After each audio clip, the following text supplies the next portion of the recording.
नमस्कार दोस्तों, wealth sky के एक और नए इंटरेस्टिंग वीडियो में आप सभी लोगों का स्वागत है। मेरा नाम है सुधीर और बात करेंगे इस वीडियो में हम निफ्टी एंड बैंक निफ्टी के बारे में। दोनों के चार्ट को अंडरस्टैंड करेंगे, समझने की कोशिश करेंगे कल से जो नया ट्रेडिंग सेशन स्टार्ट हो रहा है उसमें कैसा डाटा बना हुआ है। और आज मार्केट का हॉलीडे था तो जाहिर सी बात है कि हॉलीडे की वजह से ये जो सीरीज़ है काफ़ी छोटी हो गई है, क्योंकि अब इसके अंदर कितने ट्रेडिंग सेशन रह जाएंगे? सिर्फ 2 ट्रेडिंग सेशन आपके रह जाएंगे, क्योंकि कल का ट्रेडिंग सेशन और परसों एक्सपायरी होगी। तो ये 2 ट्रेडिंग सेशन नॉर्मली क्या होता है, जब भी कोई सीरीज़ छोटी होती है तो उसमें क्या होता है कि ज़्यादातर टाइम मार्केट साइडवेज होने की कोशिश करता है, क्योंकि ऑप्शन सेलर को ये पता होता है कि एक दिन की छुट्टी का टाइम डिके मिल गया हमें और 2 दिन सिर्फ मार्केट को एक रेंज बाउंड में रखना है। ज़्यादा से ज़्यादा प्रीमियम का जो बेसिकली डाइल्यूशन है और एक कह सकते हैं एक अच्छे प्रॉफिट की तरफ ऑप्शन सेलर्स को ले जाता है। ठीक है, तो ये सारे पर्टिकुलर पॉइंट हम क्लियर करने जा रहे हैं इस वीडियो में। तो जल्दी से इस वीडियो को स्टार्ट करते हैं। वीडियो स्टार्ट करने से पहले सबसे पहले आप लोगों ने में से जो भी लोग नए हैं और पहली बार इस वीडियो को देख रहे हैं तो आप सभी लोगों को बता देता हूँ कि एसएस में आप अकाउंट ओपन कर सकते हो, जहाँ पे आप सिर्फ 999 में अनलिमिटेड ट्रेडिंग कर सकते हो। काफ़ी अच्छा ब्रोकर है और बहुत सारे लोगों ने इसका फ़ायदा उठाना स्टार्ट कर दिया है, क्योंकि यहाँ पे अगर प्राइसिंग में जाता हूँ मैं यहाँ पे तो आपको 999 पर मंथ में अनलिमिटेड ट्रेडिंग मिलती है। और साथ ही साथ अब इनका एक नया प्लान स्टार्ट हो गया जिसमें कि आप अगर 1999 को एक्टिवेट करते हो तो जितना भी ट्रेडिंग अकाउंट में आपका जो कैश पड़ा होगा उस पे आपको 3.75% का इंटरेस्ट आपको मिलेगा। तो ये एक एडिशनल प्लान है जिसको आप अगर यूज़ करना चाहो तो कर सकते हो, बट 999 का जो प्लान है वो काफ़ी अच्छा प्लान है। इसमें आपको पूरे मंथ में आप अनलिमिटेड ट्रेडिंग करिए, सिर्फ आपकी 999 ब्रोकरेज लगेगी। डिस्क्रिप्शन में लिंक दिया हुआ है, वहाँ पे आप रेफरेंस कोड यूज़ कर सकते हो PY118। अगर आप रेफरेंस कोड यूज़ करते हो तो आपकी अकाउंट ओपनिंग फ़ीस नहीं लगेगी। ठीक है, ये इंपॉर्टेंट अनाउंसमेंट था। जो भी लोग नए हैं आप इसको चेक कर लीजिए, और अगर आप रेफरेंस कोड यानी मेरे लिंक से खुलवाना चाहते हो तो नीचे डिस्क्रिप्शन में डिटेल्स दी हुई है, वहाँ से जाके आप खुलवा सकते हो अकाउंट और 999 अनलिमिटेड ट्रेडिंग का फ़ायदा उठा सकते हो। अब बात कर लेते हैं मार्केट की और कल क्या हो सकता है इस चीज़ को हम समझते हैं। तो सबसे पहले देखो, ऑप्शन चेन डाटा के हिसाब से अगर हम समझने की कोशिश करें तो यहाँ पे जो दिख रहा है 17,400 के कॉल पे करीब 65 लाख का ओपन इंटरेस्ट खड़ा हुआ है। 17,500 के कॉल पे करीब 77 लाख का ओपन इंटरेस्ट है। इसका मतलब क्या है, 17,500 आपके लिए एक स्ट्रॉन्ग रेजिस्टेंस होने वाला है इस पर्टिकुलर सीरीज़ में। इसके आसपास अगर आपको निफ्टी मिलता है तो डेफिनेटली आप इसको शॉर्ट करके काम ज़रूर करिएगा। ठीक है, यानी 17,500, 510, 525 का जो लेवल है ये आपके लिए एग्रेसिव शॉर्ट का लेवल है, आप इस पर ज़रूर शॉर्ट करके काम करिएगा। ठीक है, नीचे जब तक 17,300 नहीं टूट जाता तब तक यहाँ पे सपोर्ट मिलता रहेगा। 17,300 एक बार टूट जाएगा तो फिर आपको दोबारा से एग्रेसिव सेलिंग देखने को मिल सकती है। तो 17,300 के नीचे सेलिंग है, 17,500 पे सेलिंग है, इतना आप क्लियरली ध्यान रखिएगा।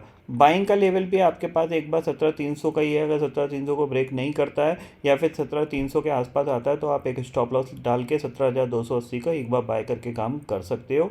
According to the option chain data 17,300 आपके लिए सपोर्ट का काम करेगा। 17,300 इतना आप क्लियरली समझ लीजिए। अगर हम चार्ट पे चलते हैं तो देखो, सबसे पहली चीज़ है ये डे चार्ट है, और डे चार्ट में जो दिख रहा है आपको कि निफ्टी क्या कर रहा है, 2023 के अंदर निफ्टी ने 50 डे मूविंग एवरेज के आसपास कंटिन्यूसली रेजिस्टेंस फेस किया है। ठीक है, आप देख सकते हैं यहाँ पे। तो हम दोबारा से इसके आसपास आ रहे हैं, बट हालांकि देखा जाए तो 1 अटैम्प्ट, 2 अटैम्प्ट, 3 अटैम्प्ट, 4 अटैम्प्ट में इसको क्रॉस नहीं कर पाया है। तो ये 5वां अटैम्प्ट होगा। अगर ये इसको मान लीजिए क्रॉस नहीं कर पाता है तो आपको आगे आने वाले 1 से 2 महीने में बड़ी गिरावट देखने को मिलेगी, यानी निफ्टी 16,000 तक भी जा सकता है। बट ये आगे आने वाले 1-2 महीने में होगा, अभी नहीं होगा, इतना आप क्लियरली ध्यान में रखिएगा। कल से आप शॉर्ट करने मत लग जाइएगा, बट इस लेवल पे आप ज़रूर ध्यान रखिए।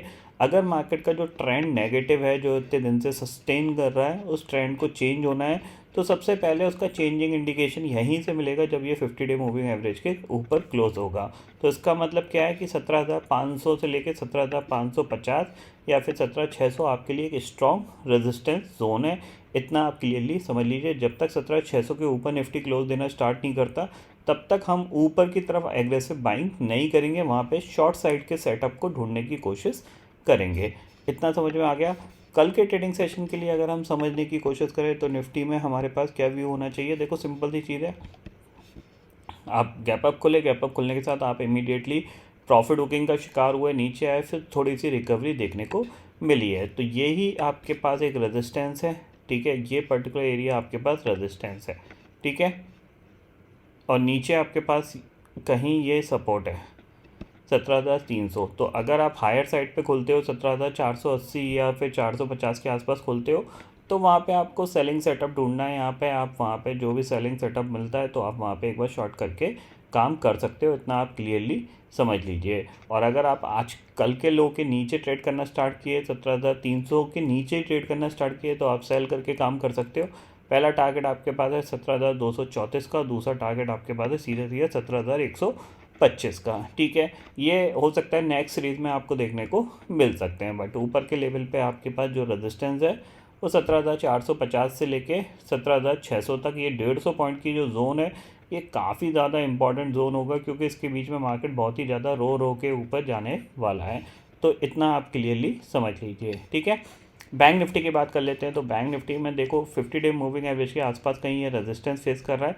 लास्ट ट्रेडिंग सेशन इसमें इसको क्रॉस करने की कोशिश तो करी है, बट अगर साइकोलॉजी वाइज देखा जाए तो 41,000 आपके लिए एक इंपॉर्टेंट रेजिस्टेंस होगा। 41,000 के ऊपर अगर ये निकलता है तो फिर हम एक्सपेक्ट कर सकते हैं कि निफ्टी भी 50 डे मूविंग एवरेज के ऊपर निकल सकता है, क्योंकि यहाँ कहीं से अगर हम ये ट्रेंड लाइन भी खींचते हैं तो ये ट्रेंड लाइन की वैल्यू वो भी इसी के आसपास आ रही है।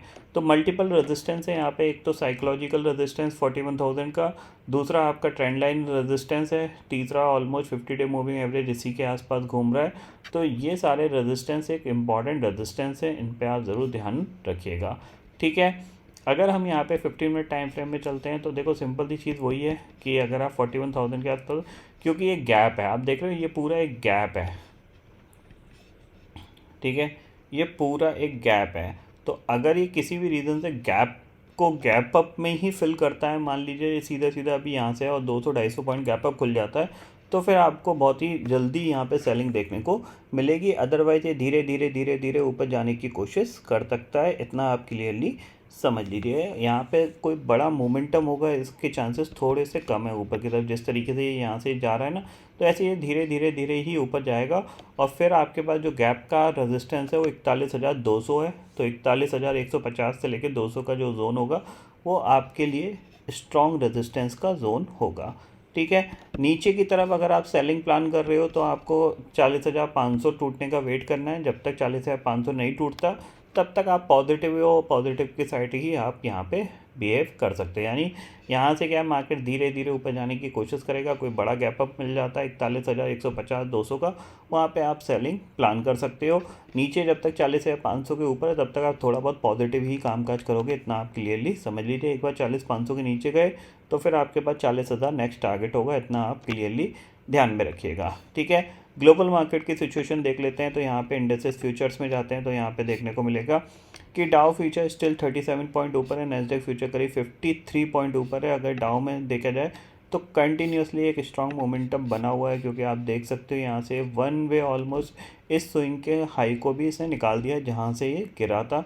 तो मोस्ट प्रॉब्ली अब ये 34,500 तक भी जा सकता है। तो हमारा जो ट्रेंड होगा वो ओवरऑल थोड़ा सा पॉजिटिव चलेगा 2-3 दिन, बट प्रॉब्लम कहाँ आएगी, प्रॉब्लम ये आएगी जो हमारा एक शॉर्ट टर्म ट्रेंड जो है वो नेगेटिव बना हुआ है। यानी शॉर्ट टर्म नेगेटिव ट्रेंड कैसे है कि अगर आप यहाँ पे जाओगे तो यहाँ पे जो प्राइस एक्शन बन रहा है वो क्या है, वो हमारा नेगेटिव बना हुआ है, ठीक है। यहाँ पे क्या है, हम हायर हाई हायर लो का फॉर्मेशन बना रहे हैं, सॉरी लोअर लो लोअर हाई का फॉर्मेशन बना रहे हैं, जो कि एक नेगेटिव ट्रेंड होता है। तो कहीं ना कहीं आपके पास क्या है कि ये पर्टिकुलर पॉइंट्स कुछ एक रेजिस्टेंस की तरह रिएक्ट कर सकते हैं, ठीक है, ये आपके पास दिख रहे हैं। तो इसीलिए मैं बोल रहा हूँ आपको, जब तक ये क्रॉस नहीं हो जाते हैं तब तक यहाँ पे क्रॉस होने के बाद भी 1-2 दिन के ऊपर ट्रेड करें, तभी हम इस रेजिस्टेंस को ब्रेक होते हुए दिखाई देंगे।